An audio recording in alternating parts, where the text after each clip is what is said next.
साथियों, जैसा कि डॉक्टर हरनूर जी ने बताया कि लगातार उनकी टीम है सरदार जगजीत सिंह डल्लेवाल जी की हेल्थ को मॉनिटर कर रही है।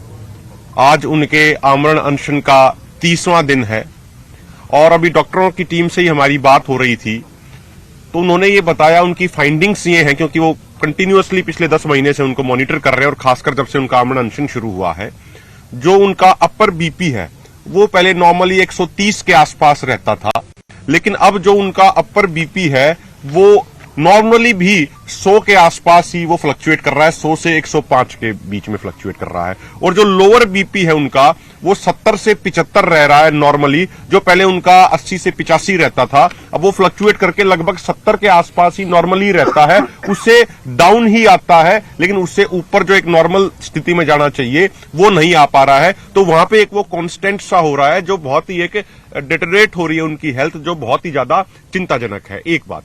दूसरी बात साथियों, कल जब गवर्नमेंट टीम आई थी मेडिकल की, तो जब वो टेस्ट करने के लिए आई थी, ब्लड सैंपल लेने के लिए आई थी, ईसीजी टेस्ट करने के लिए आई थी, सरदार जगजीत सिंह डल्लेवाल जी ने उनको एक बात कही थी कि भाई आप पहले government team ketone body test क्यों नहीं कर रही है।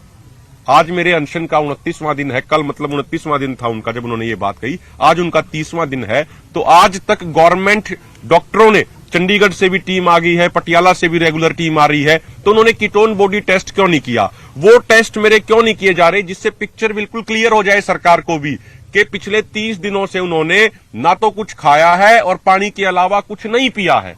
हमारे ऑर्गेनाइजेशनों को, दोनों फोरमों को और किसानों को तो ये बिल्कुल क्लियर है कि सरदार जगजीत सिंह डल्लेवाल जी जिन दृढ़ इरादों के हैं, उन्होंने पिछले 30 दिनों से पानी के अलावा कुछ नहीं पिया और कुछ भी नहीं खाया। लेकिन सरकार को कोई वहम हो, केंद्र सरकार को या स्टेट गवर्नमेंटों को या अधिकारियों को कोई वहम हो, तो उनका वो वहम भी दूर हो जाए। इसीलिए कल उन्होंने स्पेशली ये कहा कि कीटोन बॉडी टेस्ट और बाकी से जो संबंधित टेस्ट हैं, अगर वो गवर्नमेंट डॉक्टरों की टीम करेगी तो आप बाकी सैंपल ले लीजिए, अदरवाइज हम आपको सैंपल नहीं देंगे। तो कल उन्होंने कीटोन बॉडी टेस्ट भी गवर्नमेंट टीम ने किया है। उन्होंने हमसे ये वादा किया था कि आज शाम तक उसकी रिपोर्ट हमें वो दे देंगे और उन गवर्नमेंट डॉक्टरों को भी कल हम आपके सामने खुद वो पूरी रिपोर्ट रखवाएंगे, जिससे गवर्नमेंट को भी पूरे तरीके से क्लैरिटी आ जाए, कहीं अगर उनको कुछ थोड़ा बहुत भी डाउट हो तो। इसके अलावा साथियों, जो कल हमारा कैंडल मार्च था वो देश भर में ऐसी जगहों पे हुआ है जहां पहले कभी आंदोलन के प्रति इतनी सिंपैथी नहीं देखी गई। राजस्थान के अंदर, जम्मू कश्मीर के अंदर, हरियाणा के गांव-गांव के अंदर वो हुआ है, पंजाब की, चंडीगढ़ की कई यूनिवर्सिटियों में हुआ है, हरियाणा की यूनिवर्सिटियों में हुआ है, आंध्र प्रदेश के अंदर हुआ है, महाराष्ट्र के अंदर हुआ है, कर्नाटका, तमिलनाडु के अंदर हुआ है, मध्य प्रदेश के अंदर हुआ है। तो जो एक आज सरदार जगजीत सिंह डल्लेवाल जी के आमरण अनशन के प्रति, उनकी सोच के प्रति जो लोगों में, आम लोगों में एक जो लगाव है वो लगातार बढ़ता जा रहा है। और कल आने वाली, कल यानी 26 तारीख को जो दोनों मोर्चों की कॉल है, पूरे देश के लेवल पे, पंजाब के अलावा तमाम राज्यों में सुबह 10 बजे से लेके 4 बजे तक किसान बड़ी संख्या में अपने जिला मुख्यालयों के ऊपर और अपने तहसील मुख्यालयों के ऊपर धरने दे रहे हैं, सांकेतिक भूख हड़ताल कर रहे हैं। और कल यहीं पे खनौरी मोर्चे पे ही जितने भी व्यापारिक संगठन हैं, जितने भी सामाजिक संगठन हैं, जितने भी धार्मिक संगठन हैं, जितनी भी ट्रेड यूनियन हैं, जितने भी सांस्कृतिक संगठन हैं, उन सब की दोनों फोरमों के नेताओं के साथ इसी होटल माही में, जो ये यहाँ पे साइड में शेड है, यहाँ पे मीटिंग होगी, जिसमें 30 तारीख को पंजाब बंद को कैसे अधिक से अधिक सफल बनाया जाए, उनकी रणनीति के ऊपर विचार चर्चा की जाएगी। सभी वर्गों का पूरा समर्थन लिया जाएगा, उसी के लिए रणनीति बनाई जाएगी। और कल फिर दोनों फोरमों की एक बड़ी और ज्वाइंट प्रेस कॉन्फ्रेंस यहाँ पे अन्य सामाजिक संगठनों के साथ भी होगी। और साथियों, एक आखिरी बात आप सबके संज्ञान में हम ये लाना चाह रहे हैं, सरदार जगजीत सिंह डल्लेवाल जी के भी मन में ये बात थी, 2 सवाल उनके मन में है। पहला ये कि भाई जो state government, Haryana state government ने अभी 3-4 दिन पहले एक नोटिफिकेशन जारी किया कि हम 24 फसलों की एमएसपी पे खरीद की गारंटी देते हैं। ये उन्होंने एक नोटिफिकेशन जारी किया है। कुछ महीने पहले उन्होंने सिंपल एक बयान दिया था। हम माननीय हरियाणा सरकार के मुख्यमंत्री जी से, नायब सिंह सैनी जी से सिर्फ 2 बातें पूछना चाह रहे हैं। पहली बात तो ये कि क्या कोई स्टेट गवर्नमेंट एमएसपी अपनी तरफ से डिक्लेयर कर सकती है? क्योंकि जो रिसेंटली सीएसीपी की जो प्रेस रिलीजेस हैं वो तो ये बता रही हैं कि 22 फसलों का एमएसपी वो डिक्लेयर करते हैं। 23वीं फसल गन्ना जिसका एफआरपी सेंट्रल गवर्नमेंट डिक्लेयर करती है, उसमें स्टेट गवर्नमेंट जोड़ के वो बन जाता है, एसएपी बन जाता है। तो ये 24वीं फसल ये कौन सी काउंट कर रहे हैं, ये क्लैरिफिकेशन हरियाणा की गवर्नमेंट को करना चाहिए। और क्या उनके पास ये अधिकार है कि वो अपने आप से किसी ऐसी फसल का भी एमएसपी डिक्लेयर कर दें जिसका एमएसपी अभी सेंट्रल गवर्नमेंट ने डिक्लेयर ना किया हो। एक बात। दूसरी बात, उन्होंने कहा है कि हम एमएसपी की गारंटी देते हैं। जो प्रोक्यूरमेंट का मामला है, क्या स्टेट गवर्नमेंट, ये सबसे महत्वपूर्ण सवाल है, क्या स्टेट गवर्नमेंट अपने लेवल पे प्रोक्यूरमेंट कर सकती है? जितना हमें नॉलेज है, जितनी हमें जानकारी है, स्टेट गवर्नमेंट परचेज करती है, प्रोक्यूर करती है सेंटर के पूल में डालने के लिए।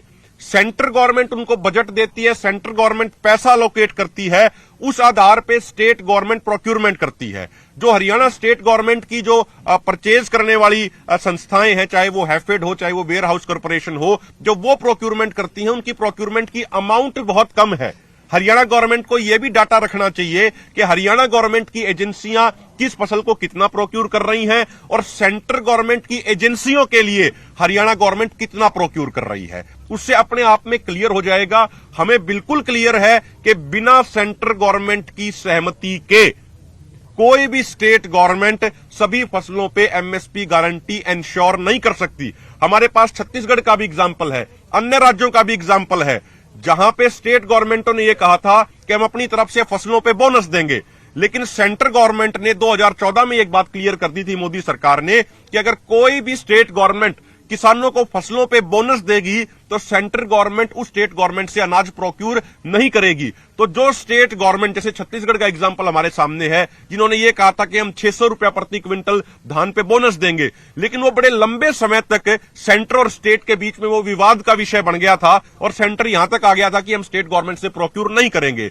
इसीलिए हमारा ये निवेदन है कि भाई जो हमारे दो सवाल हैं, हरियाणा की भाजपा सरकार को उन दोनों सवालों का जवाब देना चाहिए, डाटा के साथ जवाब देना चाहिए। ये सिर्फ हमारे सवाल नहीं है, ये हर किसान के मन में ये सवाल हैं, चाहे वो हरियाणा के किसान हो, चाहे पंजाब के किसान हो या देश के अन्य राज्यों के किसान हो। मैं निवेदन करूंगा आदरणीय सुरजीत सिंह फूल जी बात रखें, उसके बाद हमारे दो साथी और रखेंगे। पत्रकार साथियों, ਤੁਹਾਡਾ ਵੀ ਆਮ ਸਵਾਲ ਹੁੰਦਾ ਵੀ ਤੁਹਾਡੇ ਇਸ ਅੰਦੋਲਨ ਦੇ ਵਿੱਚ ਆਮ ਲੋਕਾਂ ਨੂੰ, ਕਿਸਾਨਾਂ ਨੂੰ ਸ਼ਾਮਲ ਕਰਨ ਦੀ ਖਾਤਰ ਤੁਹਾਡੀ ਪਲੈਨਿੰਗ ਕੀ ਹੈ, ਤੁਹਾਡੀ ਸਟ੍ਰੈਟਜੀ ਰਣਨੀਤੀ ਕੀ ਹੈ, ਕਿਵੇਂ ਸ਼ਾਮਲ ਕਰੋਗੇ? ਉਹ ਵਿੱਚ ਪਹਿਲਾਂ ਦੋ ਪ੍ਰੋਗਰਾਮ ਜਿਹੜੇ ਹਲਕੇ ਸੀਗੇ, ਸੌਫਟ ਸੀਗੇ, ਜਿਨ੍ਹਾਂ ਦੇ ਵਿੱਚ ਕੈਂਡਲ ਮਾਰਚ ਵਾਲਾ ਸੀਗਾ ਕੱਲ੍ਹ ਵਾਲਾ, 26 ਨੂੰ ਭੁੱਖ ਹੜਤਾਲ ਵਾਲਾ ਹੈਗਾ ਤਹਿਸੀਲ ਹੈੱਡਕੁਆਟਰਾਂ ਤੇ। ਪਰ ਜਿਹੜਾ 30 ਦੇ ਸਾਡੀ ਕਾਲ ਦਿੱਤੀ ਹੋਈ ਹੈ ਪਹਿਲਾਂ ਹੀ ਪੰਜਾਬ ਬੰਦ ਦੀ, ਕੱਲਾ ਪੰਜਾਬ ਬੰਦ ਆ, ਆਲ ਇੰਡੀਆ ਬੰਦ ਦਾ ਨਹੀਂ, ਉਹ ਕੋਈ ਛੋਟੀ ਕਾਲ ਨਹੀਂ। ਇਹਨਾਂ ਕਾਲਾਂ ਦੇ ਮੁਕਾਬਲੇ 3 ਘੰਟਿਆਂ ਦਾ ਰੇਲ ਜਾਮ, ਮੋਮਬੱਤੀ ਮਾਰਚ, 3 ਘੰਟਿਆਂ ਦੀ ਭੁੱਖ ਹੜਤਾਲ, ਉਹ ਜਿਹੜਾ ਪੂਰਾ ਸਾਡਾ ਲੋਕਾਂ ਦੀਆਂ ਵੀ ਨਿਗਾਹ ਲੱਗੀ ਹੋਈ ਹੈ ਵੀ ਕਿੰਨਾ ਕੁ ਸਫਲ ਹੁੰਦਾ। ਪੰਜਾਬ ਬੰਦ ਦਾ ਮਤਲਬ ਮੁਕੰਮਲ ਪੰਜਾਬ ਬੰਦ ਦਾ ਜਿਹੜਾ ਅਸੀਂ ਕਿਹਾ, ਉਹਦਾ ਭਾਵ ਹੈ ਵੀ ਉਦੋਂ ਸਾਰੇ ਲੋਕ ਹੈ ਜੇ ਸ਼ਾਮਲ ਹੋਣਗੇ ਉਹਦੇ ਪੰਜਾਬ ਦੇ ਫਿਰ ਉਹ ਬੰਦ ਹੋਣਾ, ਸਾਰੇ ਵਰਗ ਜੇ ਸ਼ਾਮਲ ਹੋਣਗੇ, ਕਿਉਂਕਿ ਰੋਡ ਬੰਦ ਕਰਨੀ ਹੈ, ਰੇਲ ਬੰਦ ਕਰਨੀ ਹੈ, ਵਪਾਰ ਬੰਦ ਕਰਨਾ, ਸਾਰੀਆਂ ਜਿਹੜੇ ਸਰਕਾਰੀ ਅਦਾਰੇ ਹੈ ਉਹ ਬੰਦ ਕਰਨੇ ਹੈ। ਇਹ ਹੁਣ ਕੋਈ ਜਬਰੀ ਇੱਕ ਤਾਂ ਹੁੰਦਾ, ਕੋਈ ਸਟੇਟ ਨੇ ਹੁਕਮ ਸਰਕੂਲਰ ਜਾਰੀ ਕਰਤਾ, ਐਂ ਤਾਂ ਅਸੀਂ ਕਰਨਾ ਨਹੀਂ। ਅਸੀਂ ਤਾਂ ਲੋਕਾਂ ਨੂੰ ਪ੍ਰੇਰ ਕੇ ਥੱਲੇ ਉਹਨਾਂ ਨੂੰ ਕਨਵਿੰਸ ਕਰਕੇ ਥੱਲੇ ਗਰਾਊਂਡ ਵਰਕ ਕਰਕੇ ਜਿਹੜਾ ਹੋਮ ਵਰਕ ਫਿਰ ਉਹਦੇ 30 ਚ ਸਮੂਲੀਅਤ ਕਰਾਉਣੀ ਹੈ। ਇਸ ਕਰਕੇ ਵੀ ਸਾਡਾ ਉਹ ਜਿਹੜਾ 30 ਵਾਲਾ ਜਿਹੜਾ ਸਫਲ ਬੰਦ ਵਾਲਾ, ਮੁਕੰਮਲ ਬੰਦ ਵਾਲਾ, ਉਹਨੇ ਇੱਕ ਤਰ੍ਹਾਂ ਦਾ ਉਹ ਟੈਸਟ ਹੋਊਗਾ ਵੀ ਜਿਹੜੇ ਕਹਿੰਦੇ ਆ ਵੀ ਇਹਨਾਂ ਨੂੰ ਸਮਰਥਨ ਨਹੀਂ, ਇਹ ਤਾਂ ਕੱਲੀਆਂ ਕੁਝ ਜਥੇਬੰਦੀਆਂ ਹੀ ਲੜ ਰਹੀਆਂ ਨੇ, ਬਾਕੀ ਵੱਡਾ ਹਿੱਸਾ ਜਥੇਬੰਦੀਆਂ ਦਾ ਬਾਹਰ ਹੈਗਾ। ਇਸ ਕਰਕੇ ਉਹਦੀ ਖਾਤਰ ਅਸੀਂ ਕੋਈ ਜਬਰੀ ਨਹੀਂ ਲੋਕਾਂ ਨੂੰ ਬਾਜ਼ਾਰ ਬੰਦ ਕਰਾਉਣਾ ਜਾਂ ਉਹਨਾਂ ਦੇ ਅਦਾਰੇ ਬੰਦ ਕਰਾਉਣੇ। ਸਾਨੂੰ ਇਹ ਹੈਗਾ ਵੀ ਜਦੋਂ ਅਸੀਂ ਉਹਨਾਂ ਕੋਲੇ ਜਾਵਾਂਗੇ, ਆਹ ਦੱਸਾਂਗੇ ਵੀ ਜਿਹੜੀਆਂ ਮੰਗਾਂ ਨੇ